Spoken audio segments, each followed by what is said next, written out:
John Adams, a man of towering intellect and unwavering principle, stood as a colossal figure in the nascent years of the United States. His influence and contributions were pivotal in shaping the foundation of the nation, and his legacy continues to be felt to this day. As a lawyer, revolutionary leader, and the nation's second president, Adams left an indelible mark on the course of American history. His legal acumen and dedication to justice were evident early in his career, as he defended British soldiers in the aftermath of the Boston Massacre, showcasing his commitment to the rule of law even when it was unpopular. His contributions to the Declaration of Independence and his tireless advocacy for liberty helped shape the very soul of the nation. Adams was a key figure in the Continental Congress, where his persuasive arguments and unwavering dedication to independence were instrumental in rallying support for the revolutionary cause. Yet it was perhaps in the realm of foreign policy where Adams's impact proved most profound, as he skillfully navigated the treacherous waters of international diplomacy, laying the groundwork for America's place on the world stage. His efforts in securing vital alliances and negotiating peace treaties were crucial in ensuring the young nation's survival and growth. Born in Massachusetts in 1735, Adams emerged as a staunch advocate for colonial rights against British rule.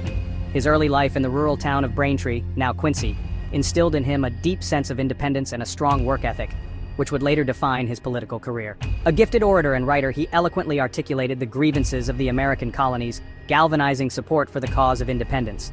His writings, including the influential Thoughts on Government, provided a blueprint for the emerging democratic principles that would guide the new nation. His leadership during the tumultuous years of the American Revolution proved instrumental in securing victory against the mighty British Empire. Adams's strategic vision and unwavering resolve helped sustain the revolutionary spirit during the darkest days of the conflict. Following the war, Adams's diplomatic acumen came to the fore as he served as the first United States minister to Great Britain. In this role, he faced the daunting task of mending relations with a former adversary, a challenge he met with characteristic skill and determination. Tasked with the daunting challenge of establishing relations with a former adversary, Adams navigated the complexities of international diplomacy with characteristic skill and determination. His efforts laid the groundwork for a stable and enduring relationship between the two nations, which would prove vital in the years to come. In 1796, John Adams ascended to the presidency, inheriting a young nation grappling with the challenges of a turbulent world. His presidency was marked by significant domestic and international challenges, including the quasi-war with France and internal political divisions. Europe, engulfed in the throes of revolution and war, presented a complex and perilous landscape for the fledgling United States. Adams's foreign policy was tested as he sought to maintain American neutrality amidst the chaos, a stance that was both praised and criticized by his contemporaries. Adams, however, possessed a clear vision for America's place in the world, a nation dedicated to peace, neutrality, and the pursuit of its own interests. His steadfast commitment to these principles often put him at odds with other political leaders, but he remained resolute in his belief that America should avoid entangling alliances and focus on its own development. His presidency would be defined by his unwavering commitment to these principles, even in the face of immense pressure and opposition. Adams's legacy as a statesman and leader is a testament to his enduring vision for a strong, independent, and principled America. The late 18th century was an era of profound upheaval and transformation on the global stage. This period was marked by significant political, social, and economic changes that reshaped nations and empires alike. The American Revolution, a beacon of liberty and self-determination, had ignited revolutionary fervor across the Atlantic, inspiring not only the colonies but also other nations to challenge their own rulers and seek independence. This fervor was not limited to the American continent. It spread like wildfire, inspiring movements for change and challenging the established order in various parts of the world. The ideals of freedom and equality began to resonate with oppressed populations everywhere. In 1789, France, the very nation that had so decisively aided the American cause, erupted in its own revolution. The French Revolution was a monumental event that not only toppled the monarchy, but also sought to completely transform French society. The fall of the French monarchy sent shockwaves throughout Europe. The old order was being dismantled and the continent was plunged into chaos as revolutionary ideas spread. The French Revolution, with its ideals of liberty, equality, and fraternity, sent shockwaves through the courts and capitals of Europe. These ideals were revolutionary and posed a direct threat to the established monarchies and aristocracies. Monarchies watched with trepidation as the flames of revolution threatened to engulf their own realms. The fear of similar uprisings led to a sense of urgency among European rulers to suppress revolutionary movements. The rise of a French republic born out of the ashes of monarchy fundamentally altered the balance of power in Europe. The new republic was not just a political change, it represented a new ideology that challenged the very foundations of European governance. This shift set the stage for decades of conflict. The Napoleonic Wars, which followed, were a direct result of the power vacuum and ideological battles that ensued from the French Revolution. Great Britain, long a dominant force in European affairs, viewed the French Revolution with alarm. The British government was deeply concerned about the spread of revolutionary ideas and the potential impact on its own colonies and political stability. The fall of the French monarchy and the rise of a republic challenged British hegemony and threatened to destabilize the continent. The British response was to form coalitions with other European powers to counter the French threat. In 1793, war erupted between Great Britain and France. This conflict, known as the War of the First Coalition, drew most of Europe into a prolonged and bloody struggle that would last for over 2 decades. The Napoleonic Wars were characterized by large-scale battles, shifting alliances, and significant political changes. These wars reshaped the map of Europe and had far-reaching consequences for the entire world.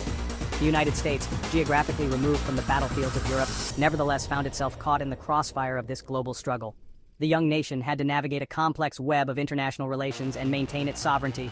As a newly independent nation, the U.S. faced immense pressure to choose sides in the conflict between Great Britain and France. Both nations sought American support, recognizing the strategic importance of the young republic. The decisions made during this period would have lasting impacts on the United States' foreign policy and its role in global affairs. The late 18th century was truly a transformative era that set the stage for the modern world. John Adams assumed the presidency in 1797, inheriting a precarious geopolitical landscape. The world was in turmoil, with the echoes of the French Revolution reverberating across Europe and beyond. The balance of power was shifting, and the young United States found itself caught in the crossfire of these monumental changes. The war between Great Britain and France had created a diplomatic quagmire for the young United States. Both nations, locked in a bitter struggle for dominance, sought to draw the U.S. into their respective spheres of influence. This conflict, known as the War of the First Coalition, saw major battles like the Battle of the Nile, which further complicated the international landscape. Both warring powers, eager to secure American support, exerted pressure on the Adams administration, placing the U.S. in a delicate and unenviable position. The political cartoons of the era often depicted the United States as a small, beleaguered figure caught between the giant forces of Britain and France, each pulling in opposite directions. The Federalist Party, led by Adams and Alexander Hamilton, favored closer ties with Great Britain. They believed that aligning with Britain, with its established government and economic might, would provide the stability and security that the fledgling American nation desperately needed. They argued that Britain, with its established government and economic might, represented a more stable and reliable ally than revolutionary France. The British Empire, with its vast resources and powerful navy, seemed to offer a safer bet for the United States' future. The Democratic Republicans, under the leadership of Thomas Jefferson, championed the French cause, viewing the French Revolution as an extension of the American struggle for liberty. They saw the French fight against monarchy and tyranny as a continuation of the ideals that had fueled the American Revolution. Adams, however, remained steadfast in his commitment to neutrality, despite the intense pressure from both sides.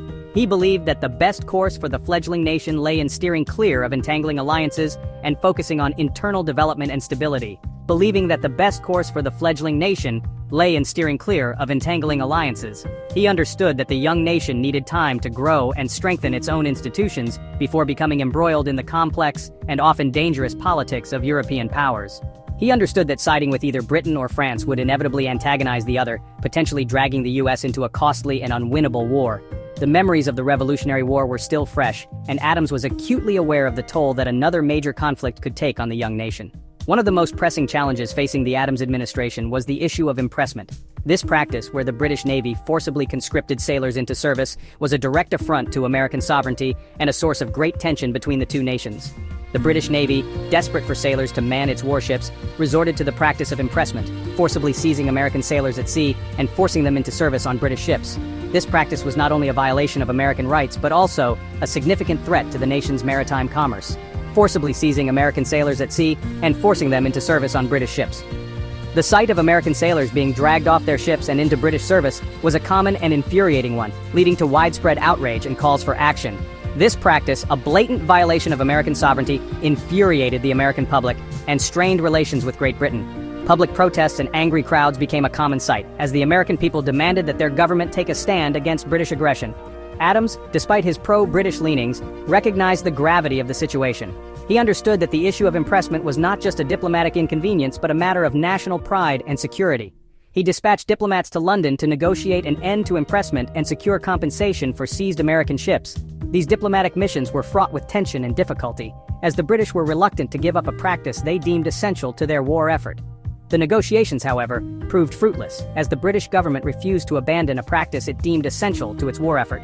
Despite the best efforts of Adams and his diplomats, the issue of impressment would continue to plague U.S.-British relations, setting the stage for future conflicts.